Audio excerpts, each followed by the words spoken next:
lance une rébellion, c'est lorsque on est d'accord avec le système, le régime qui est en place en termes d'un système de valeurs et que le régime en termes de direction politique ou du pouvoir en place est en train de bafouer les valeurs communes. C'est alors qu'on fait une rébellion, pas contre le système juridique, pas contre le système social, pas contre le système économique, mais contre la personne qui gère, qui est à la tête du pays et qui manipule les valeurs communes. Et c'est ce que lui dit ici. Il doit justifier quelles sont les valeurs culturelles, les valeurs politiques, les valeurs démocratiques, les valeurs juridiques, sociologiques, qui n'étaient pas bafouées au temps de Kabila, parce qu'il avait l'âge de pouvoir faire une rébellion à cette époque-là. Quelles sont les valeurs que les anciens régimes ont laissées et que par après l'arrivée de Tshisekedi a fait bafouer ces valeurs? C'est par rapport à cela qu'on peut dire. Donc, il ne veut pas écouter le dialogue. Il n'y a pas autre façon de faire que de m'allier à d'autres forces afin de renverser pas le système de valeurs ou la chaîne de valeurs, mais les personnes qui animent ce système-là. Ce système.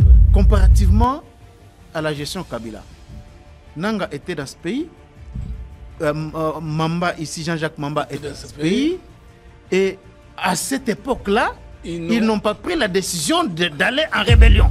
Il dit il a fait désarticuler, c'est ce moment, ou désintégrer, c'est son mot, l'opposition institutionnelle. Est-ce que vous comprenez la gravité dans son référendum? Donc, élection des pensées opposition institutionnelle, selon introduction, il y a discours, il y a Jean-Jacques Mamba. Qui sont ces opposants institutionnels qu'on a désintégrés alors qu'on a aux élections? C'est-à-dire tous ont rentré devant le peuple pour chercher les nouveaux mandats. Donc, et ils voulaient rester députés de l'opposition même pendant la campagne. Alors que pendant la campagne, ça veut dire qu'on est tenté d'enterrer l'ancienne législature. C'est un raisonnement de bas étage. Oui. Il n'y a pas opposition d'institution, président. Or, tous on a 4 institutions. Tous institution président de la République. Tous institution gouvernement. Tous institution parlement. Tous institution cours et tribunaux. Opposition, directement institutionnelle. Donc, directement... Jamais parce qu'il n'y a pas d'opposition dans toutes les institutions de la République. La présidence et opposition contre la terre est contraire à la constitution. La loi peut évoquer. La cour de tribunaux fait la même chose. La cour de tribunaux c'est le gouvernement. Le gouvernement on s'oppose seulement au programme du gouvernement, c'est-à-dire au premier ministre et à ses ministres par rapport à Makoba et non à chef de l'État. C'est qu'autant où il y a Zolo Bagé, Baboyi ou Bapanzi opposition institutionnelle. De quoi parle-t-il? Deux. Toujours qu'une élection législative est sili. Tant que législative est sili, majorité est quoi, pouvoir est quoi, bisognos toujours que n'est pas peuple pour n'appeler sa confiance. Bon, yo côté que l'opposition, bon, on sait que vous gagnez l'élection. Ok, on déjà qu'on y a dit que bon même classe atangi. Oh, ah bon? N'évitez ça vous comprendre dans le bas. Et bon classe atangi. Et bon ça dit que la haine abîme la conscience. Et lorsque la haine abîme la conscience, ça tue l'intelligence. D'où okoki côté les melamoto meko inaete parce que écorongé nano yomoko. Est-ce que na 2018 c'est que d'azwa ki bokonzi na makasi? Est-ce que na 2023 le président c'est que d'azwa bokonzi na makasi? Abengi article oponani alinéa on essaye ni ekondie omonisiko bolema na ye emonani bozangi maele na ye etandani sonde to salere nde to communiquer les rebelles du M23 soutenus par le Rwanda za ko finga peuple congolais. Tu sais que des personnes sont terroristes. Il faut que bengana moya ko benga kabango ba rebelle. Parce que moi wana to pesa bango valeur. Qu'avons-nous fait du Congo? Nos diplômes salimbo konini ezokisi nde yango koleka. Ba diplôme na biso tala na no mutu atteint classe ninga zo wakola mona muke. Est-ce que mutu wana on peut le donner même le niveau d'un universitaire?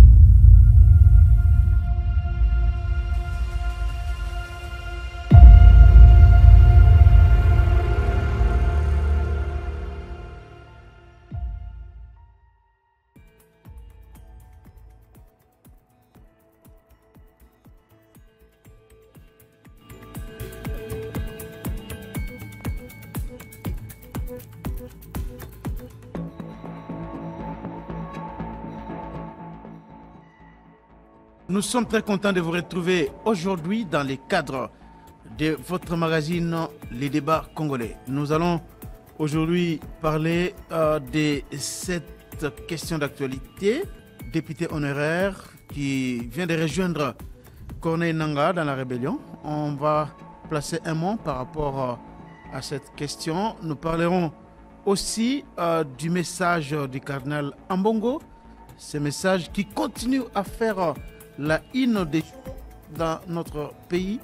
Nous allons aussi revenir sur la conférence de presse du président Tshisekedi avec toutes les questions abordées par le président de la République ce jour-là devant les journalistes congolais. Et pour analyser tous ces sujets, nous recevons aujourd'hui dans cette émission un invité habituel. Il est politologue, doctorant en sciences politiques à l'université de Kinshasa. Il est géniteur de la troisième voie, courant des pensées, président d'un parti politique de l'Union sacrée, l'Idéal Patriote. Et il est aussi coordonnateur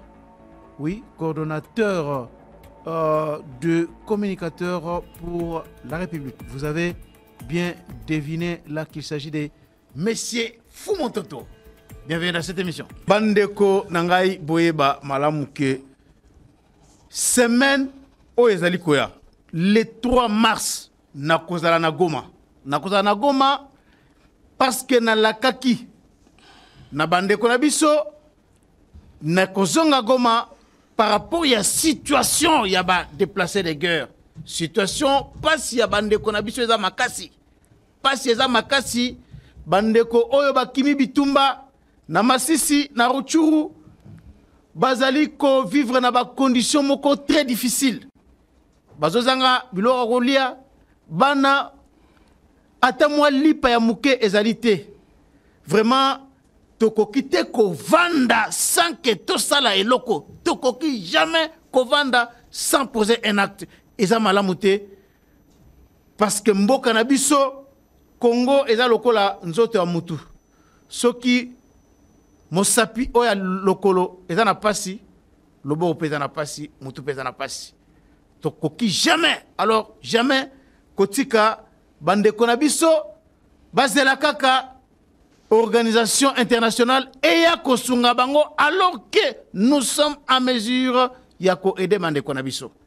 Nakozala na sake, nakokende Rutshuru, nakokende na bakan ndenge na ndenge bipai wapi bandeko na biso bazali. Bandeko na biso bazozanga na savon ya pamba, bazozanga na mwa lipa ya muke ya kolia, bazozanga eloko ya kopesa bana, eloko pe ya bango kolia. C'est ainsi que to lancer ki campagne wana ezali ko continuer. Oyo nyonso azana aide na ye akoki ko komela biso na ba numéro na biso oyo ezali ko s'afficher au bas de l'écran, bokoki ko tinda lisungi na bino. Soki omoni ke okoki ko tinda yango na canal na ngai te, ozana nga confiance te, eloko tozo sengeza ke okoki ata yo moko ko prendre initiative ya koluka ndenge nini okosunga bandeko na biso wana po na moni pasi nazalaki sur place. Situation humanitaire eza catastrophique.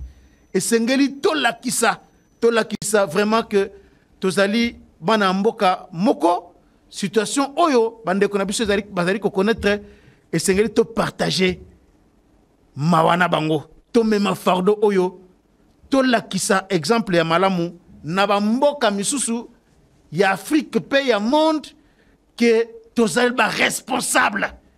Tozali ba responsable. Un vrai patriote ezakaka oya lobaka kaka te. Mais c'est aussi oya zo poser acte. Oya zali kolakisa degré ya engagement na ye na makambu oya etali mboka na ye. Okoki koloba te kolingaka Congo, mais osalaka ata geste moko te, osalaka ata eloko moko te, opozaka ata acte moko te en faveur ya mboka na yo. Okoki koloba te kolingaka Congo, soki otikala jamais ko poser acte oyo ezali ko sunga mboka na yo. Merci beaucoup à vous et à tous ceux qui nous suivent. Alors, Fumontoto, ça fait débat dans les réseaux sociaux un peu partout. Un candidat malheureux aux législatives nationales, il s'appelle Jean-Jacques Mamba. aujourd'hui, à partir de Bruxelles, il a déclaré finalement rejoindre l'Alliance Fleuve Congo, mouvement politico-militaire de Corneille Nangaa. Il avance plusieurs raisons. Parmi ces raisons, il parle... J'aimerais lire ça, Foumountoto, parce que beaucoup de Congolais sont révoltés. Je vis aujourd'hui des Congolais maudire ces messieurs que l'on croyait être un patriote. Il avance des raisons comme quoi Tshisekedi est un dictateur. Il a fait un coup d'État constitutionnel le 20 décembre 2023. Le fait qu'il ait été élu président de la République. Réaction d'abord. Encore là, une preuve d'immaturité culturelle. Preuve d'immaturité culturelle. Ouais. Oh. Il y a une grande différence entre une révolution et une rébellion. Quand est-ce qu'on entame une révolution? C'est lorsqu'on se rend compte que effectivement on a une nouvelle perception, une autre perception en termes de vision, mission et fondement dans la façon de concevoir, de penser, d'agir et d'organiser la société. Là, on fait une révolution. Lorsqu'on a une nouvelle façon de percevoir, de penser, d'agir, lorsqu'on a une vision, une mission et un fondement radicalement opposé au système culturel ou social qui existe. En ce moment-là, on entame une révolution. La révolution peut ne pas être une rébellion. Parce qu'on peut parler de la révolution culturelle, vestimentaire et consort. Mais quand est-ce qu'on commence une rébellion? C'est lorsqu'on est d'accord avec le système, le régime qui est en place en termes d'un système de valeurs et que le régime, en termes de direction politique ou du pouvoir en place, est en train de bafouer les valeurs communes. C'est alors qu'on fait une rébellion. Pas contre le système juridique, pas contre le système social, pas contre le système économique, mais contre la personne qui gère, qui est à la tête du pays et qui manipule les valeurs communes. Et c'est ce que lui dit ici. Il doit justifier quelles sont les valeurs culturelles, les valeurs politiques, les valeurs démocratiques, les valeurs juridiques, sociologiques, qui n'étaient pas bafouées au temps de Kabila, parce qu'il avait l'âge de pouvoir faire une rébellion à cette époque-là. Quels sont les emplois que les anciens régimes ont laissés et que par après Tshisekedi a amené le peuple congolais au chômage? Quelles sont les valeurs que les anciens régimes ont laissées et que par après l'arrivée de Tshisekedi a fait bafouer ces valeurs? C'est par rapport à cela qu'on peut dire, voilà, il y a telle valeur, qui n'est pas révisée, mais à maintenir, mais foulée aux pieds par le pouvoir en place. Donc, il ne veut pas écouter le dialogue, il ne veut pas écouter les voies légales, les voies démocratiques. Donc, il n'y a pas autre façon de faire que de m'allier à d'autres forces afin de renverser, pas le système de valeurs ou la chaîne de valeurs, mais les personnes qui animent ce système-là. En ce moment-là, notre ami peut justifier. Maintenant, s'il dit Tshisekedi a fait un coup d'État constitutionnel. Oui, c'est ce qu'il dit ici.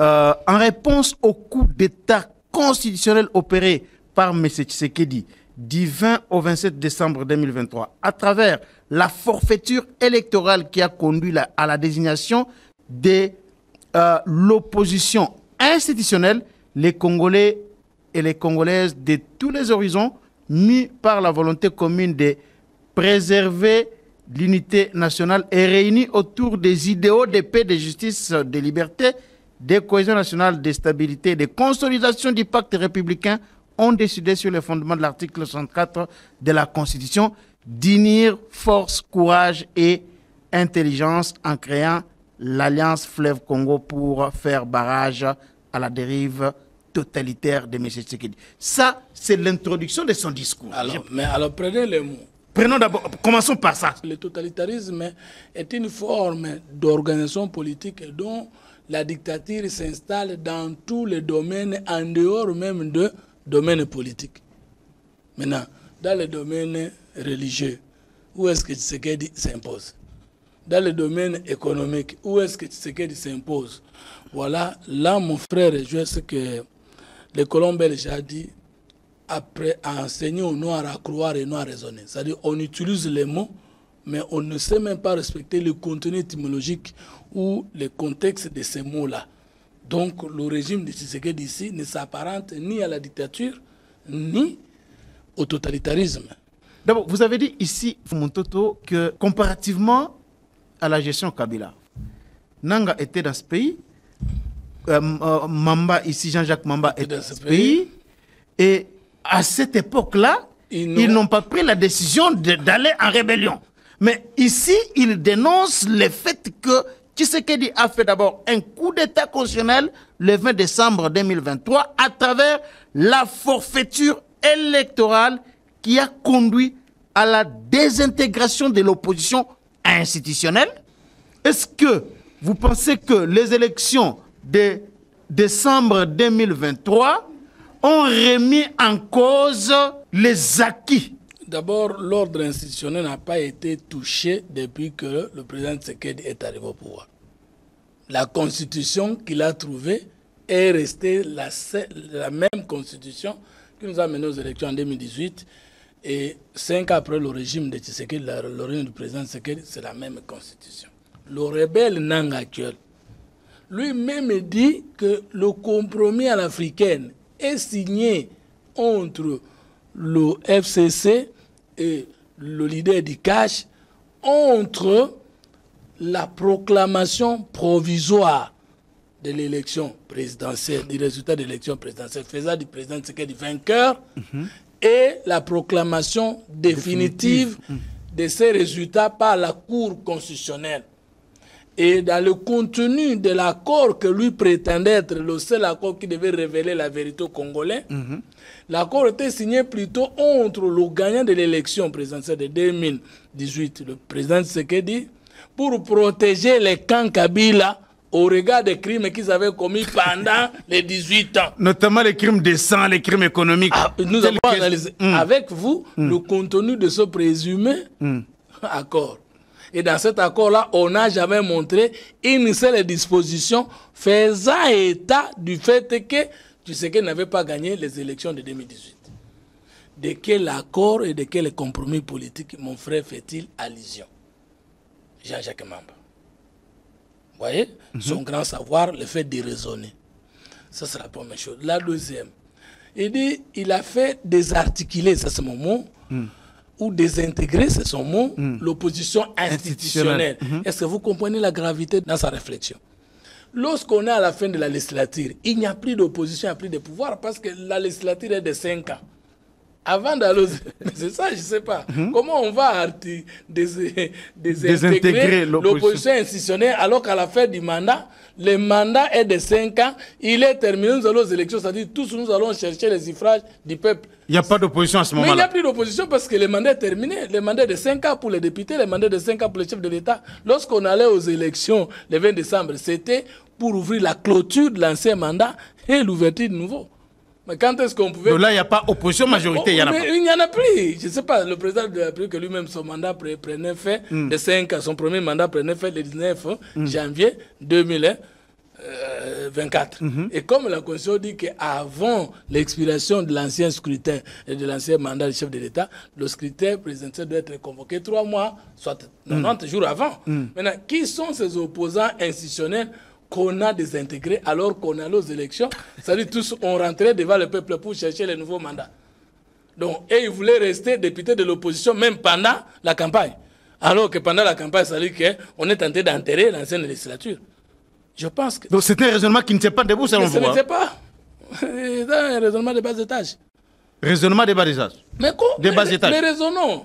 nous sommes à la fin de la législature. Est-ce que Koloba on a lingala fumu parce que balingi pour expliquer yango malamu na lingala batbayoka nde aboya ki opposition institutionnelle et tambola alobi bo fumu toto na ko traduire un peu na lingala alobi boye alobi que en réponse na coup d'état institutionnel Oyo Tshisekedi asali le 20 décembre 2023 à travers élection ya mabe élection ngo et memi na kopanza opposition institutionnelle. Donc élection des panzi opposition institutionnelle selon introduction il y a discours Oyo il y a Jean-Jacques Mamba. D'abord logolo limboli bo na lingala to kende bien. D'abord il n'y a pas une opposition institutionnelle. Et dans langage ya mabe.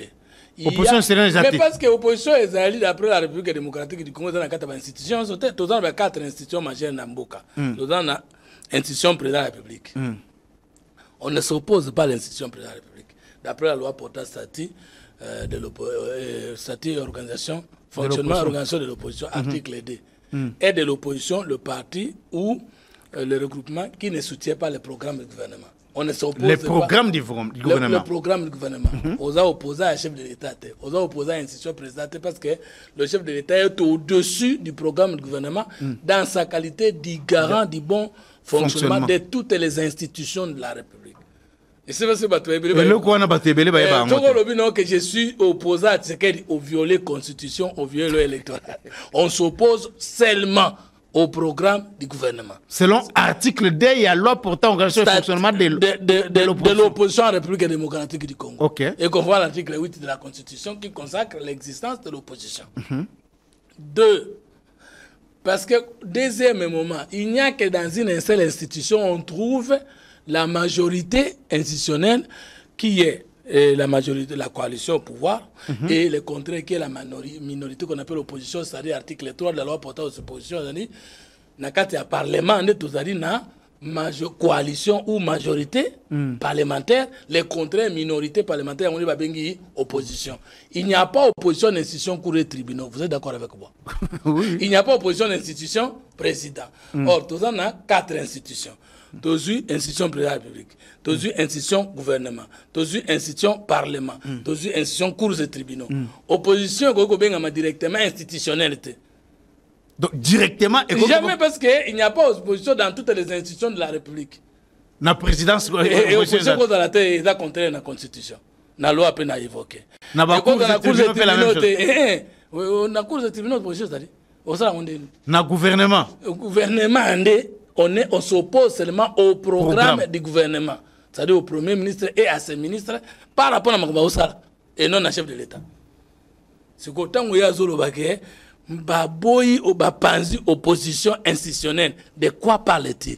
2. Toujours qu'une élection législative est sili. Tant que législative est sili, majorité est quoi? Pouvoir est quoi?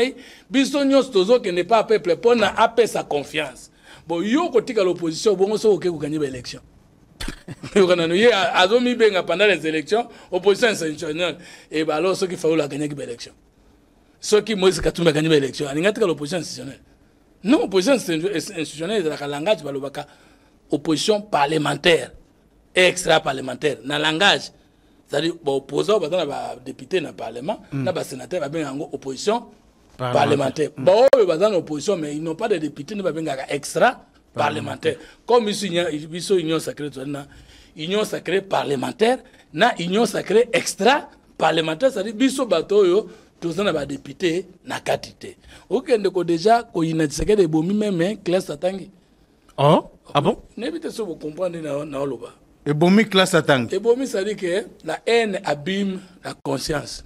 Et lorsque la haine abîme la conscience, ça tue l'intelligence. D'où okoki côté le melamotu mako inaete.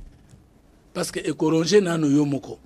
Deuxième élément oyoki ya lobi que c'est que des sali coup d'état. Coup d'état constitutionnel. Et puis évoqué à tort et à travers l'article 64. Article 64. Constitution ezali awa na téléphone. Jean-Jacques Nda alinga sala coup d'état institutionnel. Jean-Jacques Mamba. Oui. Article le 8. Tout Congolais a le devoir de faire échec à tout individu ou groupe d'individus qui prend le pouvoir par la force aligné à Liboso. ou qui l'exerce en violation des dispositions de la présente Constitution. Congolais nyoso azali penza na devoir ya malonga ya boule, c'est ça. Ya kotelemela moto to groupe liboke ya bato o bazui bokonzi na makasi. Est-ce que na 2018 c'est que d'azoi ki bokonzi na makasi? Est-ce que na 2023 le président c'est que d'azui bokonzi na makasi? Abengi article opona nini? Alinea wana saini ni ekundie. Omoni siko bolema na ye emonani. Bozangi maele na ye etandami. Il n'a qu'à mon opposition pour évoquer l'article 64. Il y a un téléménagandé bango na mobimba nango. Ah bon? Deuxième alinéa, il y a un parti où tout groupe d'individus qui exerce le pouvoir en violation des dispositions de la présente Constitution. Mais il y a ce cancer qui exerce le pouvoir au parti qui dit ils allaient en violation de la Constitution. Il fallait se le peuple congolais kolobake. L'élection le kaki le 20 décembre 2023 dans l'article Songolo Pakala Oyo président Tshisekedi a violé. Attends maïle non.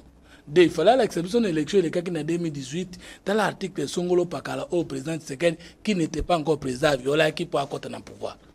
En ce moment, tu peux appliquer deuxième alinéa ou deuxième section. Il y a premier alinéa, tu peux appliquer en OK à quoi justifier exact. Qui t'a toute tentative de renversement du régime constitutionnel constitue une infraction imprescriptible contre la nation et l'État. Elle est punie conformément à la loi. Alors, toute tentative, lolenge nyonso motuku akoki kosa. Lolenge nyonso. Lolenge nyonso. Ezala na maloba, ezala na manduki y compris. Toute tentative, une rébellion ezani. La tentative de renversement. Tu as une tentative, ce qui réussit. Mais ce qui réussit, est renversé, non? Alors, en allant seulement prendre les armes pour combattre Tshisekedi et les renverser, ils ont même plus qu'une tentative. Ils ont plus qu'une tentative. Mais une rébellion contre le régime constitutionnel, c'est plus qu'une tentative, non? Tentative dans Komeka Kokanisa, Komeka Koloba. Mais on quitté à ce sala. Mais il y a déjà au lobby n'a qu'une rébellion, n'a rejoindre Alliance Fleuve Congo, n'a rejoindre, il n'est même pas rebelle, n'a rejoindre terrorisme. Terrorisme. Mais ça que terroristes, rebelles, sont des agresseurs et des terroristes. Comment vous le rebelle c'est comment? Mais rebelle ndengeni za Rwanda mtotinda bango. Rebelle ndengeni Rwanda ndimi ko solana président de la République. Na compte M23. Rebelle ndengeni na corps cadre na compromis à Rwanda. Rwanda ndimaka ko retirer M23 ndengeni Kagame signaki na compte M23 ndengeni. Ce qui va ki ba rebelle. C'est ça le problème. Ndendite so terroriste non ba rebelle. Bisonde to salere ndé to communiquer les rebelles du M23 soutenus par le Rwanda za ko finga peuple congolais. Tu sais que des personnes benga terroriste hein? Il faut to benga na mo ya ko benga ka bango ba rebelle. Parce que mo wana to pesa bango valeur. Ah bon? Mais le président rebelle déjà ils a connotation péjorative. Comment yo ko le négatif. Et là ko batu bazo battre rébellion est un statut international de reconnaissance. Parce que les rébellions ngolobana mboka batele mbukonza mboka na bango.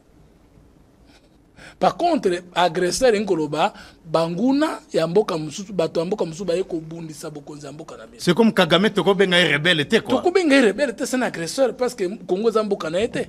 Lorsqu'il commence à dire lobby bon, je connais que etikali ko Kagame bunda pona ba Congo ya Congolais ya Congo bazada na pasi. Abunda pona baluba Congo bazana pasi parce que ba tout ya Congo bazana lié mon côté ya yeko bundila bango. Est-ce que vous avez compris que na kotala ndeko na biso balobi toute tentative de renversement du régime constitutionnel constitue une infraction imprescriptible contre la nation et l'État. Imprescriptible là où il nkoloba après 50 ans s'il est établi que yo mekaka ko kwesa bo conseil de la installé par la parce que prescription ça dit de l'obalobaka je suis pas juriste mais je tente ce qui est bolimbisanga prescription ngolo par exemple balobi infraction bakola de la moto pendant 5 ans ce qui balande pendant 5 ans ça prescription non voilà. Mais balobi toute tentative ya kokwesa bokonzi prescription ezate to délai oya kosuka ya kosuka kala ata tsekela longwa na président de la république kala mais ba prouver que yo na tango wana olingaka kokwesa bokonzi echama kinzela ya mibeko likonzi yo okukangama okolimbisa mate alors siko mais ebele ba loi ya amnistie hein lorsque ba komaka na ba négociation ba loi amnistie yaka kosokola bango po est-ce que loi amnistie ba ko kondima ça on en a peut-être parce que loi amnistie ezali loi inférieure à la constitution qui est la loi fondamentale mais ce qui loi amnistie ebomi likonzi moko na article likonza mobeko c'est sur loi mais en 2015 on avait vu pour na ba M23 loi amnistie moko ezalaka voter na yango na yebisu yo ke parmi yango na lobaki na yo bango alors que selon analyse na yo bango pe ba frapper na article d'abord la loi amnistie no même ba convention internationale eboyi bato ba sa violence sexuelle ba cause la amnistie oui bien go il y a quand même ils appellent crime imprescriptible donc beaucoup qui golongola ngote que non mutasala ke ngo asala ngo. Deuxième élément, la fois passée on a habitué de Charles-Quint. Tant que justice est limitée dans Mboko et qu'il n'y a pas de sanctions exemplaires, motoko sote bitumba sila na ngote. Parce que bitumba ezana ba front ebele po sila. Il y a le front diplomatique na lobaki yango. Il y a le front militaire na lobaki yango. Il y a le front administratif et institutionnel na lobaki yango. À l'intérieur du front administratif administration l'état tambola malam, il faut justice et fonctionner. Au moni justice o eza kokende kopesa amnistie na moto azwaki minduki pa kwa isa moto achami selon la constitution. Dès que vous pensez à amnistie, il faut réviser la constitution, ça devient une révolution constitutionnelle. Parce que tant que vous avez ici disposition en ate, moto azwaki minduki pa kwa isa moto na bozui, beaucoup qui jamais kolimbisa ye. Donc ils arrivent en violation de l'article 64.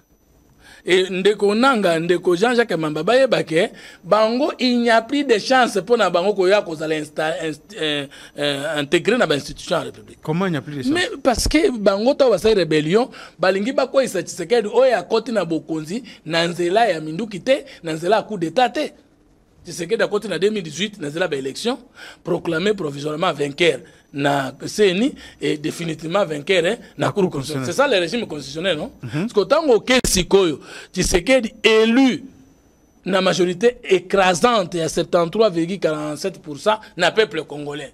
Atraki moko na ba élection wana te, atraki na ba candidat mosusu. Catholique kutu balobi ke ye moko amindukeli ba voix koleka baninga akabona moninga musika. Bato bakende kine na élection matata ndimi même ko rejoindre union sacrée ake okutana na informateur ezanga item ndolo ba eza vérité. Adolphe Muzitu o azalaki opposa 4e na alignement bango nyonso bazaki ba candidat pour la République mutu moko alobite que Tshisekedi n'a pas gagné les élections.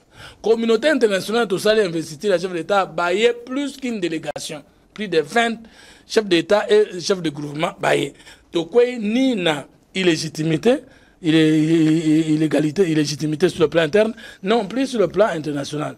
Tshisekedi a eu légitimité populaire, a eu légitimité diplomatique incontestable.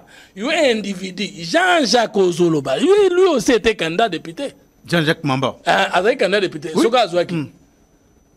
Soka Azwaki. Parce que coup d'état institutionnel il y a lobby que tout ça le coup d'état contre la constitution. Il est un apostle qui a baki que tout ça le coup d'état et il y a un coup d'état dans tout ça parce qu'il pas apostle qui nani. Non, n'était ce comprendre que son autre. Ou accueil ko déposer candidature na CENI. Tshisekedi kaza président. Accueil peut combattre campagne. Félix Tshisekedi Antoine Tshilombo atakaka président. Azeli président. Le président Tshisekedi est toujours là. Nangaza déjà rebelle. Bon, ce qui a zoua qui mbela lo mangalo. Au moins il m'a bien français à congolais la français à ko défendre le Congo té, mais français à ko défendre l'intérêt. Et dans la biso batona pouvoir le de Tshisekedi. Français la biso mingi zaka pour appeler sa biso poste. Ah bon? Et ça pensa pour na défendre mboka té. Parce que ceux qui depuis Mobutu tilelo, ceux qui ba français na biso yaki pour na kobungisa mboko mais le Rwanda osakanga biso té. Oh. Mais voilà, le problème de l'intelligence congolaise c'est qu'une science sans conscience n'est que ruine de l'âme. Français à Robongsambo. Non, mais français le Kouta, vraiment je ne crois plus aux diplômés congolais. Commençons par moi-même. Ah bon, vous ne croyez même pas en vous-même, mais parce que ceux qui n'ont mis le mot les ont encore à salir le lundi. qu'avons-nous fait du Congo? Nos diplômes, Salimbo Konine, et Zokisinde yango koleka. Ba diplôme na biso, tala na nous mutu atteint classe, ninga zo wakola mona muke. Est-ce que mutu on peut le donner même le niveau d'un universitaire? Aza universitaire Mais dans le raisonnement, il y a mutu azo sa la coup d'or, alinga sa coup d'état constitutionnel. Il y a azo le sekeli mutu asali yango. Siko azo article on a interprété bisoto yoka. C'est que le pouvoir dans l'élection à Liboso, organisé par l'IDPS, par le PPRD et l'FCC. Oh, il y a 18. Mais alors, comment Fumutoto et le Konini et Koki Kotinda, un Congolais, lokola au Rwanda, il y a que akende jusque ya kozwa ba arme pour na ko boma bande konaye ba Congolais. Alors que ayebi malamu ke et c'est impossible à renverser à l'Angola qui n'a pouvoir. Comment on analyser un peu tout quand on a un peu dans Mozindo? Mais il y a un moment où que ça preuve immaturité humaine. Immaturité humaine. Vous avez un moto, c'est-à-dire qu'on quitte na sa moto. Alexis Navalny. Oui, l'opposant principal russe a été en prison. Il était soigné récemment en Allemagne. Il était en Belgique. Est-ce que Mindele Baboye pense que c'est Mindou qui peut abonder? Mais le qui ne peut pas prendre les armes contre les Russes. 2. Balobi naye kozonga kunate. Je ne peux pas être opposant éloigné des Russes. Et il est allé mourir en prison dans ces conditions-là. Non, le politicien congolais n'aime pas le Congo dans notre ensemble. On n'a jamais vu un Sud-Africain, malgré les problèmes dans la Mbokana, avoir arme contre Mbokana. On ne voit pas Nord-Coréen. Nord-Coréen, dictature, il y a un vendre. Est-ce que Bande Kobazola n'a pas dit que Chine est empire? Et non, le Japon est empire. Japon est empire. Et Belé Mumba évité. Tout ce qui est koyoka teke non le kola mutu moko kaye moko da la ka empereur tous les jours nous zo minduki. Toyoki amote. Likambo e comme et puis minduki yango tozuaka avant ya kobunda na tseke na Kinshasa banani bakufa kaliboso. Vraiment. Banani bazo kufa na mboka wana. Boyaki bozwaki minduki contre Kabila bobumai ba congolais bokomaki na Kinshasa bo négociaki na Kabila bokomaki ba ministre na. Vrai ou faux? Bozwaki minduki contre Mobutu bo négociaki bokomaki na Mobutu bozwaki ba poste ministériel. Ti lelo bozo wana comme ça biso ke mutabomaki ba congolais lobby to komo benga ele honorable na parlement excellence na gouvernement. Alors je peux pas comprendre. Tozwa ka ba congolais sokola bande kona biso ou bien tozwa bande kona biso ka ba bota miso na biso maman moko papa moko. Qui peut accepter de tuer d'abord ses enfants avant de tuer Tshisekedi Kinshasa? Si les autres Congolais étaient considérés par nous, les politiciens congolais, comme nos autres frères. Alors, ils achitent. Tshisekedi père, les 13 parlementaires, ils ont fait 32 ans jour pour jour. Dictature nini Tshisekedi a memi sikoyo Mobutu a memate, Kabila mibale ba memate.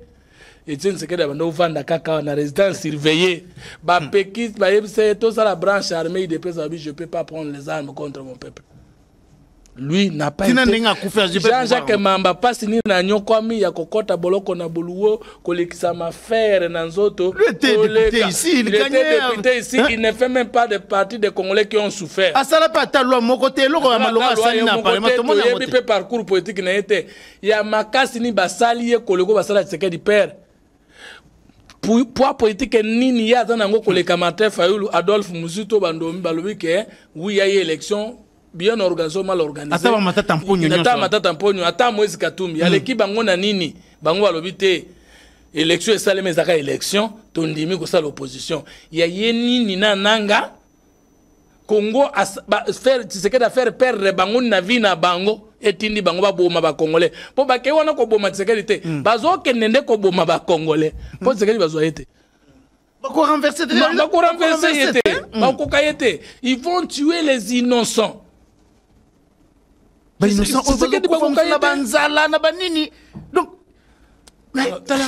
pauvreté, qualité à pauvreté à discours naïe. La qualité à pauvreté à justification à rébellion naïe. Donc, argument ma longue où sont les valeurs communes violées? coup d'état institutionnel ni constitutionnel ni Tshisekedi dans 2023. Alors Fumutoto, Cardinal Ambongo a salaki na messe oye salaki semaine passée, c'était un vendredi, a salaki discours moko jusqu'à demander à ce que ba acteurs politiques basangana sima mokonzi mboka parce que ba raison apesaki Congo lelo eza lokola mutu oyo ba brigand baye bazo betaye aza l'agonie. Après ça, exemple, il y a les bons samaritains, oyo ayaki ko aider brigand wana. Je crois que bon, extrait à discours en a pénalité. Alors, il a demandé, il a dénoncé complot oyo il y a monde contre la RDC. Congo, ils allaient assister, ils allaient connaître, ils ont passé un temps très difficile. Communauté internationale a sali ko s'occuper na eloko moko te, bazali intéressé na makambo sur le kana Ukraine, mais pour la RDC, le Congo est abandonné. Cardinal Ambongo a dénoncé makambo sona, a lancé appel na ba Congolais, ba telema pona ko défendre mboka na bango parce qu'ils allaient ko faire face à un complot international. Et il a demandé à ce que les Congolais se réunissent si maya mokonzi mboka oyo ezali tan ya ba dispute te. Mais lelo oyo tozoyoka ba makambo ya boye. Eloko nini okoloba par rapport ya discours oyo au cardinal Ambongo asali et puis na makambo oyo ba Congolais mususu oyo bazali ko comprendre te que bitumba na biso ezali ya molongo mobimba mokil mobimba ezoli côté na biso mais biso moko tozokende pa batuana. Ezali malamu soki ya solo cardinal Ambongo abongwani parce que abongwani ezali ya solo eza malamu soki abongwani. Oh, mais ici, il est question de parler du pays. Comment on peut dire à Bongwani comme si moi je reste, c'est un serviteur de Dieu. Je reste critique, tout en restant en même temps positif. Mais je n'ai jamais cru à la bonne foi du cardinal Ambongo. Ça, c'est le moment de je donne mon point de vue. Et c'est mon droit le plus légitime de ne pas prendre les armes et de donner un point de vue contraire. Ezali malamu ndenga lobi to sangana na mokonzi. Mais ezali mabe ndenga lobi dialogue sincère et franc. Dialogue nini? Le poto sangana na moto peuple congolais ba pese 73,47 poto za simanaye poto bundisa nyoka koti na ndako Kagame tozo senga président dialogue sincère et franc autour de quoi? Autour ya makambo na biso oyo ezali ko mone eloko ngana boya kana pas tout le monde. Quelques présidents catholiques, ils ont dit langage toujours y a ma bena kati ya malam. C'est ça. Et le dialogue sincère et franc là, oh le Seigneur to kende to sala yango pe to za na sima mokonzi dialogue yango ezani. Le chef de l'État n'a jamais refusé de recevoir un Congolais qui demande l'audience. Il est comme nous, semblable à nous. Ça, c'est vrai. Il a ramené la présidente de la République au niveau de tous les Congolais. Au niveau de tous les Congolais. Mais, Bokonzi ya mboka ya Kabila, Bokonzi ya mboka ya Mobutu, na Bokonzi ya mboka ya Musée, na ya Félix Tshisekedi, wapi l'équipe pembe na ba Congolais. Oh, mais ya Musée peut être pembe na ba Congolais, hein? Mais c'est yango na lobi, vous comprenez déjà. Na lobi, président Musée Laurent Désiré Kabila, Bokonzi na ye. Présidence na ye. Présidence a Félix Tshisekedi totikinga toche ngambo moko. Ya Joseph Kabila na Mobutu toche ngambo moko. Totini ba Congolais. Na 4 présidents wana toche Mobutu na Kabila fils ngambo. Kabila père na président Tshisekedi ngambo. Président Kabila père na président Tshisekedi ngambo. Wapi bokonzo bando sentir que o ndeko na biso pembeni na biso bokonzi na biso. Ngana ko répondre tout de suite. Il y a Musée na il y a président Félix Tshisekedi qui permet na biso. Pona mona mukolo moko muza kufaki na 2001 na 2009 kufaki na 2001 alors le 16 janvier 2009 na 2009 kasi na uti campus ngana mona na échanger alimete musée moko kiti na mutuka azore kilambu te agente congolais boyete on sentait avec Musée. Quand on campus, on a 99. Musée a coupé en 2001. Posez le 2009. 2009, ah, 99. Et quand le président Tshisekedi est déjà au pouvoir, est-ce que tu sens que nous sommes dominés? Est-ce que tu banga sous tu lingande?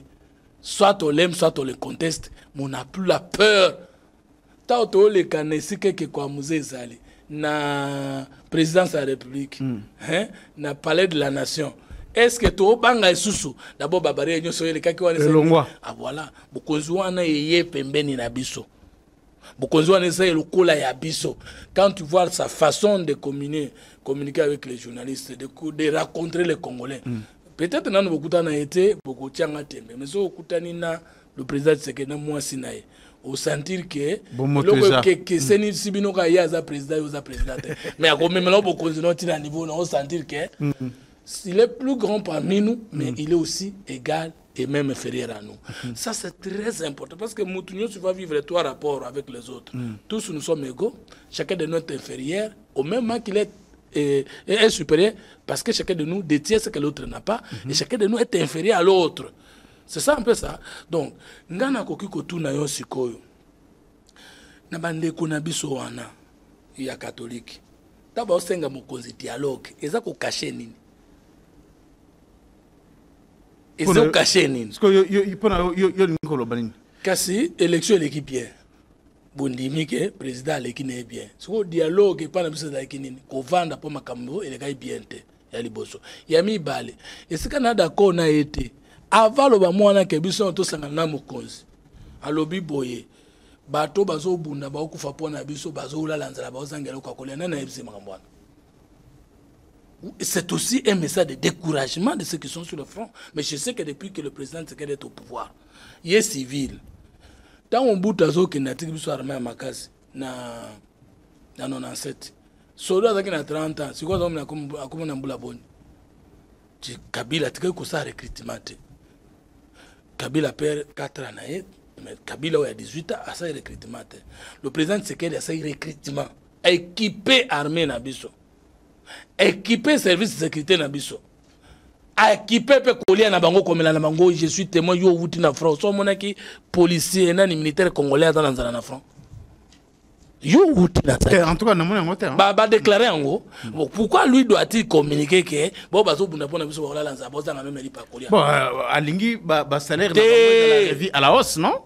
Mais ça kola lanza ça veut dire si ka baza kuna bazangi biscuit protéiné. Kola lanza ça veut dire si ka baza kuna soin baza malama zate ngana ningi communication na te.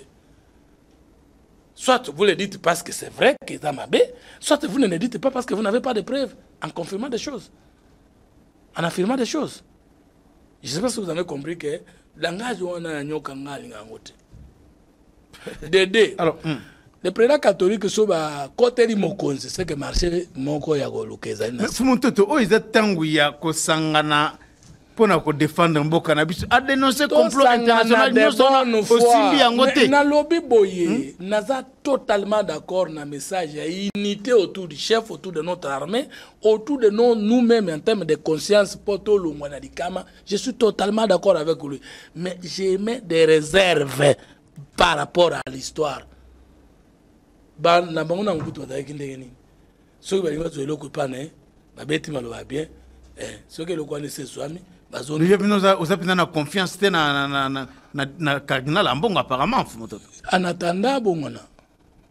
Alors Fumutoto makambu ezali kolobama notamment par rapport à conférence de presse au président Tshisekedi Salaki na conférence de presse wana Tshisekedi alobi ke pona ye et Sengeli Kaka a négocié na Rwanda. A négocié na M23 te, mais il faut akutana na Kagame a négocié na ye, a tout na ye, pona nini azali koboma ba Congolais. Mais, alors baka peke ako négocié na Kagame te. Est-ce que ça contradiction te Fumutoto? Na analyse na yo. Est-ce que lelo oyo discours ya Tshisekedi alors que société civile, il y a Nord Kivu, bah dénonce chaque jour awa, bah militaire ougandais, oyo, bazali na M23 ensemble na ba Rwandais côté à Bunagana côté à Rutshuru na Masisi mais côté ya Kinshasa basimbaka Uganda te. Est-ce que au monité que na discours ya mokonzi mboka makambo mususu ezali polele te fu montoto? Est-ce que président Tshisekedi a violé la constitution te na communiqué oyo cabinet na esalaki par rapport ya ba ministre oyo bazali élu député et cour constitutionnelle à rendre arrêt pour que kimili ya fonction ezalate mais na communiqué wana mokonzi mboka lobi bakoki ko expédier ba affaire courante ezali ba question oyo ba congolais bazali komituna analyse na yo fu mototo. Il faut pas trouver que discours nyonso ezalaka na circonstance nango ezalaka na esprit nango ezalaka na circonstance nango bato faut bayeba et surtout discours politique et loko mi bale bato senge bayeba ete mokonzi ya mboka nyonso ya mokili est le premier diplomate ya mboka na ye et que discours na ye nyonso soko elobami likolo. Et surtout devant, quand le chef a dit qu'il ne va pas négocier, devant les ambassadeurs. Les ambassadeurs qui sont-ils? Ce sont les diplomates d'un État. Mais ce qu'il faut pas la politique étrangère, les alliés, le politique n'est qu'au libanda mboka. Et que la diplomatie est un instrument de la mise en œuvre de la politique étrangère d'un État. Mais la diplomatie, c'est une maison d'armes dans laquelle les États se blessent en blaguant. Autrement dit, c'est un langage courtois qui ne dit pas clairement la vraie position de l'acteur à la recherche de ses intérêts. Il faut qu'on me suive. Maintenant, discours où on a un chef de l'État lobby à négocier, ils ont fait ça un message. Et tant que lobby à négocier, ça donne un autre message. Motoyebi politique, à ça la science politique, je dis bien, celui qui n'est pas politologue et qui n'est pas acteur politique, celui qui n'est pas politologue et qui n'est pas acteur politique a coup de contradiction. Mais tout politologue et acteur politique a qu'il n'y a pas de contradiction. Ah bon? Oui, parce qu'on appréciait quand il avait dit ça, quel était l'enjeu politique en face de lui en disant qu'il ne va pas négocier. Et quel était les rapports de force en ce moment-là. Maintenant, quand il dit qu'il va négocier, quel est l'autre enjeu politique et rapport de force et l'intérêt? Par exemple, Moutouazo perd d'abord il faut négocier. Parce qu'il sait que dans cette table-là, c'est lui qui va perdre. Il refuse de négocier. Maintenant, on lui rassure que Milangimi va il revient à négocier. Il va se contredire. À se contredire, parce qu'en disant je ne négocie pas, il y a un espace qu'il a refusé de concéder. Et en disant j'accepte de négocier, on lui rassure que cet espace-là va continuer là. Donc, on a contradiction. Il faut comprendre. Donc, ce qui est lobby, qui sait que dans le lobby, a négocié na Kagame qu'en affaire. Mais les lots, à lobby, a négocié na Kagame. Pour nous, il y a contradiction. Mais non, mais c'est que cette personne n'est pas à comprendre. Parce que la politique, c'est un jeu, on joue. Il faut se comprendre. La politique va jouer. On appelle ce exemple. Nous avons parlé de Israël. Beaucoup qui kobala mwasi à libanda te. C'est la Bible. Mais Samson a accueilli comme mona mwasi à Philistine. Ayeko yeb satata na moni mwasi kitoko nani Juge chapitre 15 bato Bible batanga. Ayeko mona mwasi à Philistine. Alobi papa na moni mwasi moko ya Philistine kuna il faut balela ngai. Son père répondant en disant quoi? Il nous est interdit à nous d'après la loi de Moïse Yakuba na Batoana. Et la Bible dit, son père ne savait pas que cette histoire venait de Dieu. C'est Dieu qui avait interdit que Boko Balabasa à Libandate. Papa Tikali n'a une adresse ensemble. Mais il habite que quand Dieu disait Boba Labangote, c'était pour un point. Et maintenant que Dieu accepte Abala, c'est pour un autre. Moïse aussi a balapé à moi. Nous avons Moïse que Boko Kiko Balabasa à Libandate. On peut se deuxième exemple. Maintenant, Aaron a mis Bavandi Boyebayoka, le prophétesse, le prophète, porte-parole à Moïse. Batala Boye, Moïse a côté si femme étrangère. Basili qui toi, tu nous as dit que tu vas à Libandate. N'engeni ni yo bali.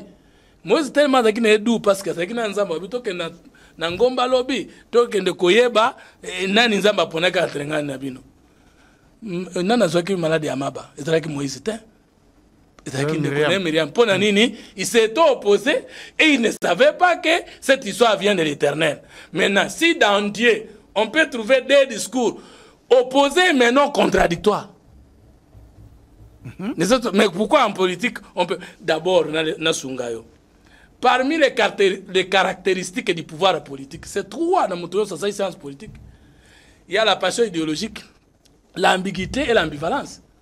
Mais le président c'est qu'il est un acteur politique. Discours n'est pas sur la passion et de la ambiguïté et de la ambivalence.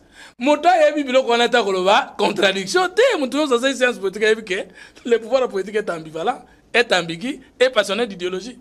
C'est question d'apprécier quand il a dit qu'il ne va pas négocier dans cette ambivalence ou ambiguïté, qu'est-ce qu'il voulait dire. Il faut décoder.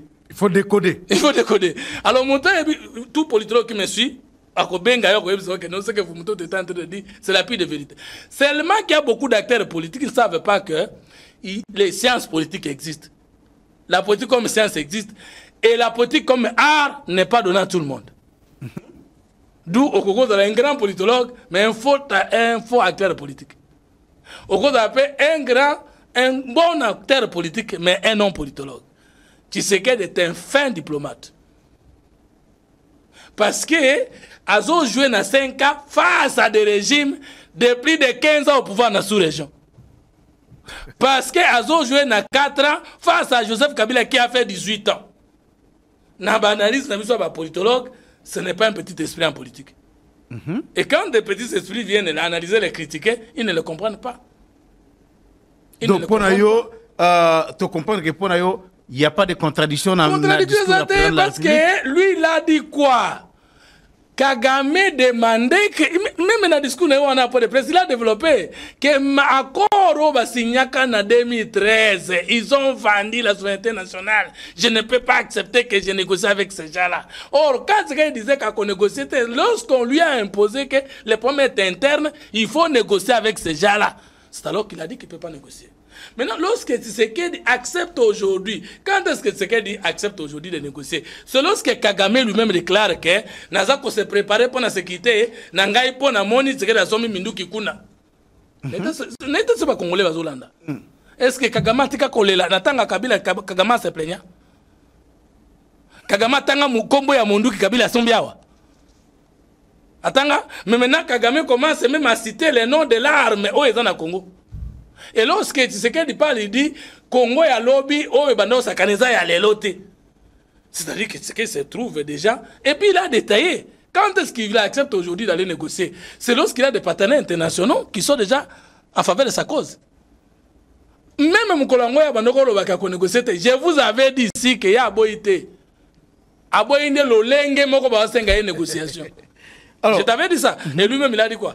Même si on ne négocie pas directement, mais on ne le fait pas de personnes interposées. C'est la même phrase que j'avais prononcée il y a 2 semaines de l'émission. Donc, c'est lui qui a dit que le chef s'est contredit, il nous a trahis. Lui, il est immature scientifiquement et politiquement. Immature.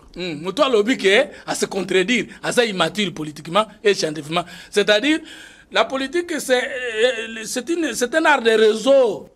Des classes, ça ne s'analyse pas, ce n'est pas une science de la rue. Alors, Fumutot, makambo ya violation de la Constitution. D'abord, il y a Ouganda. Vous avez dit le fait que parfois, le gouvernement a du mal à désigner Ouganda comme agresseur. Mais il y a un bisayo. N'était pas comprendre. Le pouvoir politique est ambivalent. Est ambigu, est passionné. C'est-à-dire, la vérité, je ne sais pas si vous comprenez. La vérité, c'est-à-dire, ce qu'on comportement d'un homme politique est flou. Mais on ne peut pas faire la politique sans créer les flous artistiques. Donc, le flou est justifié. Le flou est justifié au profit de l'intérêt de l'acteur que tu trouves ambigu là. Je peux même me qualifier chef de l'État du vrai faux naïf. On voit d'un côté l'Ouganda et la RDC bazo combattre ba ADF et résultat eza malamu parce que na beni kuna na Butembo degré atrocité o ezalaki ba FAT banoko ko sala na lelo entre intensité eza ndenge moko. C'est-à-dire que na utu koloba na moko soko na lingina loba encore très bien. Un acte, un fait politique était un vrai faux naïf. Un vrai faux naïf. Tu sais qu'il était un vrai faux naïf. Donc, ayebi ke ba Ougandais bazo li appel na cesse. Ça n'a pas ce exemple pour comprendre. Bebi nyama bengi pangolais. Soka lingali ba fourmi, asala kanini. Abimso lele munaye atiki. Bango ba fourmi wana baza na venin mortel ya kubomaye. Mais ba kozo kisaye. Atiki bango baye bayoki maya nokona ba sui mais abimi saka benda lole mune mulai botuna bato bakola na zamba to basaba recherche bayebi si manango deke bango batondi bakarisinde bango balie bien yenpe azongi solo na libumu qui a gagné. C'est ça la diplomatie. On ne juge pas une action politique dès le début parce que la politique on dit la fait justifie les moyens. Et mais pendant l'affaire là, il y a les hauts et les bas.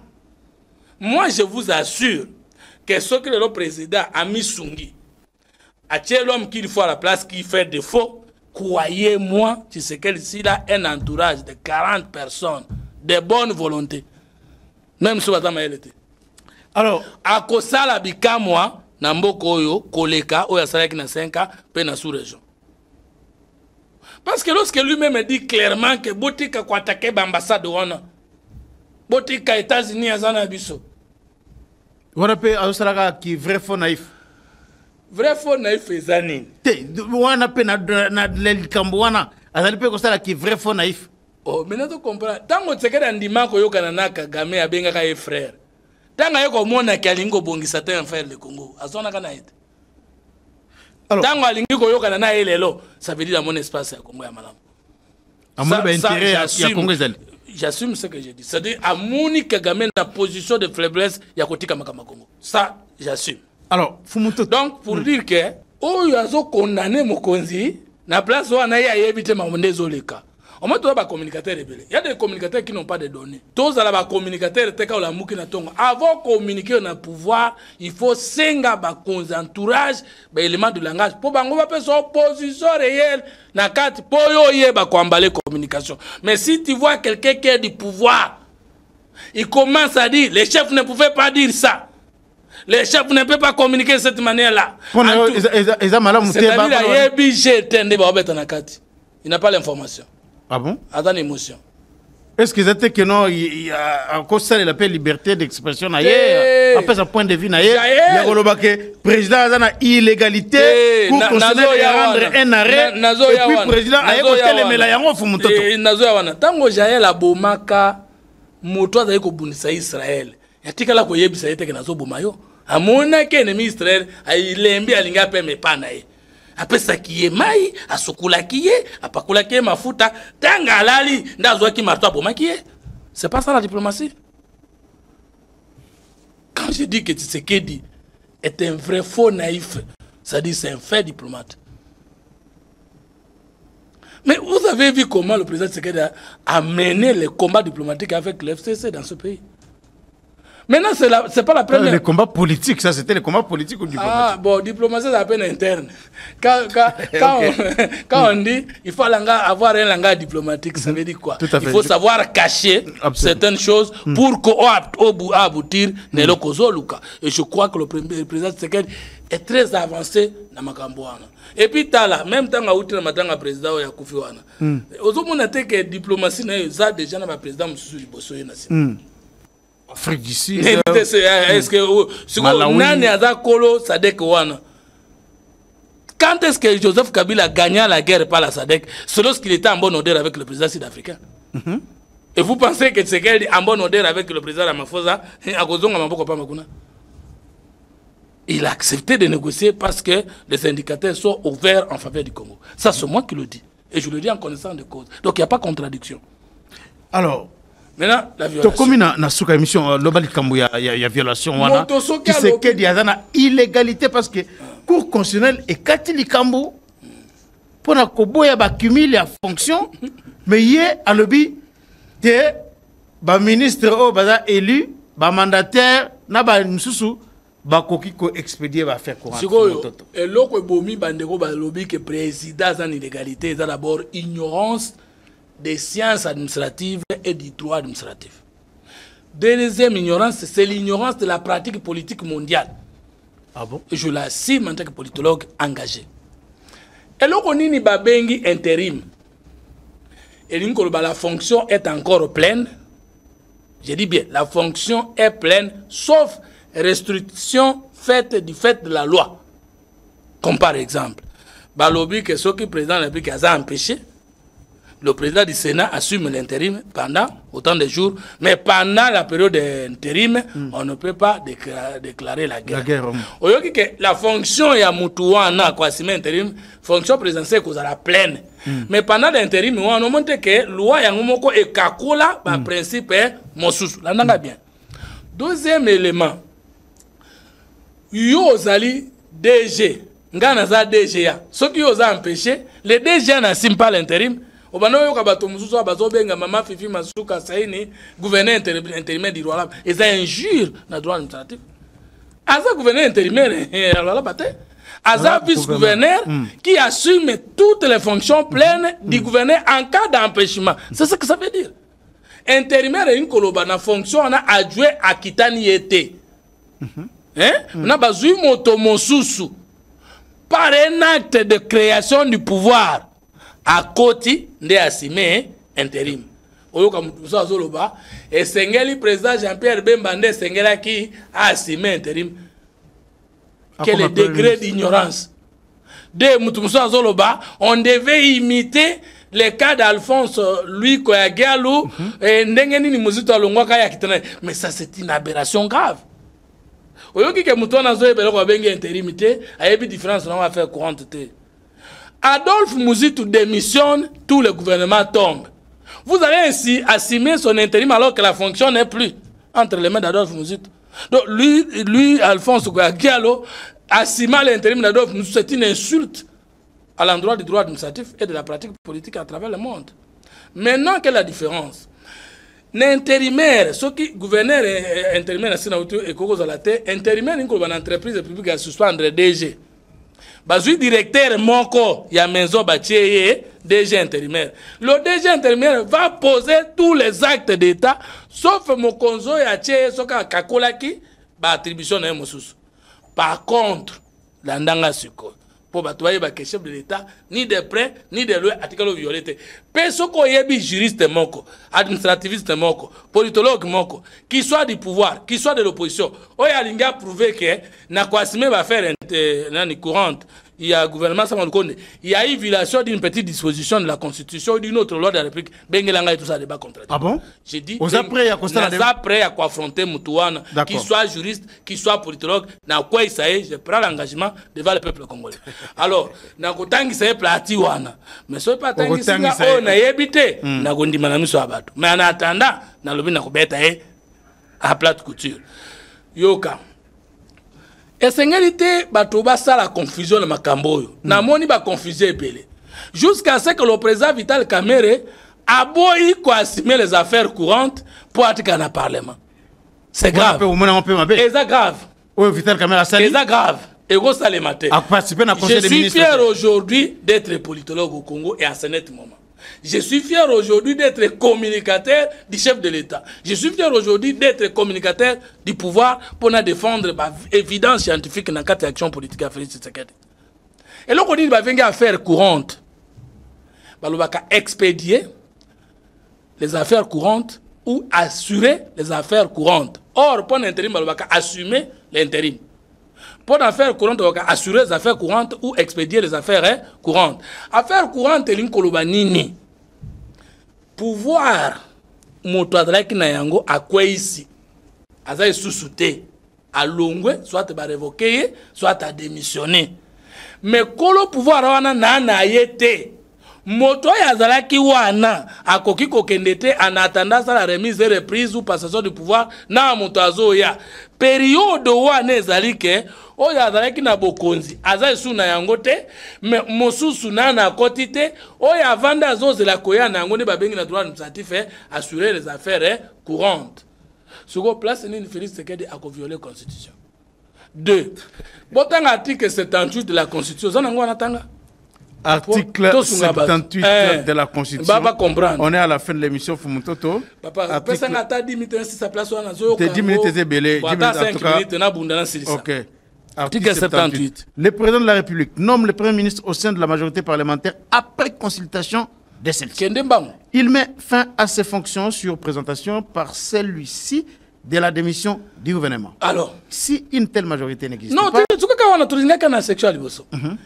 Les fonctions du Premier ministre prennent fin quand? Par dessein ou par démission. Parce que le chef de l'État ne peut pas révoquer un Premier ministre déjà qu'il a nommé. Au sein de la majorité parlementaire, au sein de la coalition. Soit à Koufi, soit à Emoka Senini. A démissionné. Mais même ce cas a démissionné, il y a encore une condition de suspension. Il faut qu'il y ait la prise d'acte du chef de l'État. Parce que le Premier ministre libanais a démissionné, président Naya Boyaka, plus d'une année, la fonction courait. Maintenant, si le Premier ministre vient, démissionne, et que le chef de l'État prend acte, est-il encore Premier ministre? Il n'est plus Premier ministre parce que sa fonction est terminée par l'acte de démission et de la prise d'acte du chef de l'État. Alors qu'en droit administratif, la démission est définie comme acte unilatéral qui consiste à quelqu'un de renoncer ou de perdre de la fonction qu'il occupait. Ça peut être par pression ou par comment ou par volonté personnelle. Mais une fois que l'acte est posé, c'est ça la démission. Et la prise d'acte, Sama Lukonde n'est plus Premier ministre. Bon, à cause de la chimie de fonction, quelle est l'autre fonction? Asa Suprême ministre. Mais il n'est plus. Ah non, je comprendre. Kimile Linkoloba, Ozana des fonctions incompatibles déclarées par la loi. Maintenant, il est maintenant devenu, depuis ce jour-là, Premier ministre honoraire. Démissionnaire pour le moment. Le mot maintenant, c'est Premier ministre, parce qu'on le reste, il va rester Premier ministre pour toujours. Tout à fait. On n'appelle pas ex. Non, l'administration, c'est le Premier ministre honoraire, ancien Premier ministre Tolo Babongo. Et maintenant, a démissionné, ça dirait. Et puis, en plus de ça, on ne pouvait même pas dire le Premier ministre a démissionné et son gouvernement a démissionné. Non. La démission du Premier ministre vaut la démission de son gouvernement. Tout à fait. Tout le gouvernement tombe. Oui. Tout le gouvernement tombe. Maintenant, Baza gouvernement démissionnaire, c'est-à-dire ils ne sont plus membres du gouvernement. Mais pendant cette période, comme le nouveau Premier ministre n'est pas encore nommé et qu'il n'y a pas encore remise et reprise, que les communiqués de la présidence viennent ou pas, ils sont en période d'assumer les affaires courantes. Ça pourra prendre 2 semaines, ça pourra prendre 48 heures, ça pourra prendre 5 jours. C'est ce qu'on appelle assumer les affaires courantes, c'est-à-dire Mosalawa Neza Isu Yayote, mais Kolonango Nana Yete, aux autres. Alors maintenant, condition. La différence entre intérim et affaires courantes. Pendant l'intérim, la fonction est pleine, entre les mains de l'intérimaire, pendant les affaires courantes, la fonction n'est plus pleine parce que vous ne posez plus l'exact de pire administration. On nomme, on révoque, on crée de nouveaux contrats. Mais expédier les affaires courantes, c'est-à-dire l'État doit continuer à fonctionner. Dans ma camonnion, avant, normalement, qu'on fout à bateau, qu'on continue les négociations, ma camonnion. Deuxième et dernier élément. Bato baza la confusion te pe na okipe confusion ngweza makasi na mito abato. What's la différence te? Moto azalaki na mosala mosusu, membre du gouvernement. Ake kozala député. Dès que Baponi ba validé, il a 8 jours pour se prononcer entre kozongela musala na ye na kozongela kokota na musala député. Ceux qui n'ont 8 jours, à l'objet katika les membres du gouvernement, par exemple, à perdre le mandat dans l'Assemblée nationale tous les 5 ans. Et là, on a besoin d'éviter. Par contre, mon tour qui n'est député avant, mais nommé dans le gouvernement, dans l'entreprise publique, il a les mêmes 8 jours pour décider, mais le collègue qui est député avant, dans la décision contre le gouvernement, son mandat est suspendu au profit de son suppléant. C'est plutôt un député en fonction qui est nommé dans le et que Moussa est incompatible dans le député, il est un mandat suspendu. Mais le gouvernement, leur mandat au Parlement n'est pas suspendu parce qu'ils n'ont plus notre fonction, ils assurent plutôt les affaires courantes. Donc, ça va 1 mois, 2 mois, chef de l'État a dit qu'il faut contredire cour constitutionnelle, a dit qu'il faut violer la loi, a dit qu'il faut violer la constitution. Parce que saisine et premier ministre de la Kinde va cumuler ma fonction. La cour a dit pas de cumul. Et maintenant que c'est un gouvernement qui assure les affaires courantes, il ne cumule pas les fonctions parce qu'ils n'ont plus de fonctions. Fumuntoto. Ouais, parce que Tshisekedi a violé la loi. Tshisekedi a violé la constitution. Zéro. Alors, Bandeko Nangai Boyeba Malamuke, semaine au Ezalikoya, le 3 mars, Nakozala na Goma. Nakozala na Goma parce que na lakaki, na Bandeko na biso, Nakozonga Goma par rapport à la situation, il y a déplacé des guerres. Situation, pas si y a Bandeko na biso eza makasi. Pas si eza makasi. Bandeko oyo bakimi bitumba na Masisi na Rutshuru bazali ko vivre na ba conditions moko très difficiles. Bazozanga biloko kolia bana ata mwa lipa ya muke ezalité. Vraiment tokoki te ko vanda sans que to sala eloko. Tokoki jamais ko vanda sans poser un acte. Eza malamu te parce que mboka na biso Congo eza lokola nzoto ya mutu. Soki mosapi oya lokolo eza na pasi, lobo pe eza na pasi, mutu pe eza na pasi. Tokoki jamais, alors jamais kotika bande konabiso bazela kaka une prétendue organisation internationale et ya kosunga bango alors que nous sommes en mesure ya ko aider bande konabiso.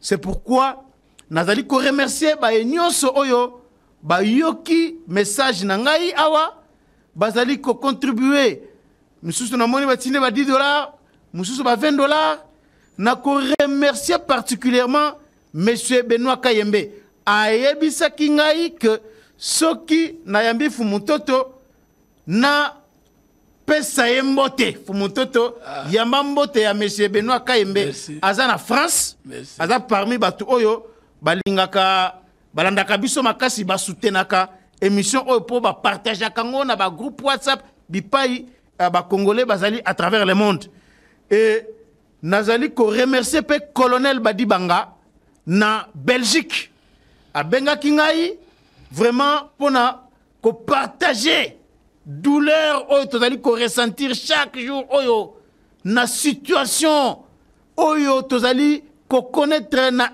est ya République démocratique du Congo na kozala na Sake na kokende Rutshuru na kokende na bakan ndenge na ndenge bipai wapi bandeko na biso bazali bandeko na biso bazozanga na savon ya pamba bazozanga na mwa lipa ya muke ya kolia bazozanga eloko ya kopesa bana eloko pe ya bango kolia. C'est ainsi que to lancer qui campagne wana ezali ko continuer oyo nyonso azana aide na ye akoki ko komela biso na ba numéro na biso oyo ezali ko s'afficher au bas de l'écran bokoki ko tinda lisungi na bino soki omoni ke okoki ko tinda yango na canal na ngai te ozana nga confiance te eloko tozo sengeza ke okoki ata yo moko ko prendre initiative ya koluka ndenge nini okosunga bandeko na biso wana po na moni pasi nazalaki sur place situation humanitaire eza catastrophique esengeli tolakisa vraiment que tozali bana mboka moko situation oyo bandeko na biso bazali ko connaître esengeli to partager mawana bango to mema fardo oyo tolakisa exemple ya malamu na bamboka misusu ya Afrique pe ya monde que tozali ba responsable un vrai patriote ezakaka oya lobaka kaka te mais c'est aussi oya zo poser acte oya zali kolakisa degré ya engagement na ye na makambu oyo etali mboka na ye okoki koloba te kolingaka Congo mais osalaka ata geste moko te osalaka ata eloko moko te opozaka ata acte moko te en faveur ya mboka na yo okoki koloba te kolingaka Congo soki otikala jamais ko poser acte oyo ezali ko sunga mboka na yo oyo ezali ko salisa mboka na yo. Voilà bandeko na ngai tokomi na suka ya émission oyo. Merci na Fumuntoto na ndenge au répondre na invitation na biso. Botikala malamu bo s'abonner na GCR Congo Télévision, bo partager massivement émission oyo na ba groupe WhatsApp na bino bipa nyonso bozali awa na République démocratique du Congo to libanda ya mboka oyo. Merci, tokutani mbalasima.